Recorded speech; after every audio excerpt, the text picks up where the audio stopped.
সালাতে দোয়া কবুল হয়। সালাতে দোয়া কবুলের 3 জায়গা। একটা হচ্ছে তাকবীরে তাহরিমার পরে আমরা সানা পড়ি না, আমরা তো একটা পড়ি।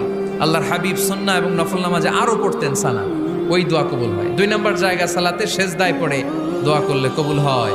আকরাবু মা ইয়াকুনুল আবদু মির রাব্বিহি ওয়া হুয়া সাজিদ ফাকসিরু ফিহি দুআ। বান্দা যখন সেজদায় লুটিয়ে পড়ে বান্দা আল্লাহর সবচেয়ে কাছে চলে যায়।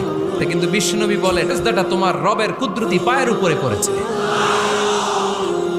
সেজদায় পড়ে দোয়া করেন। সালাম ফিরানোর আগে বিশ্বনবী দোয়া করতেন, লা ইউসাল্লিমান্না আহাদুকুম হাত্তা ইয়াতাআওয়াযা মিন আরবা'a।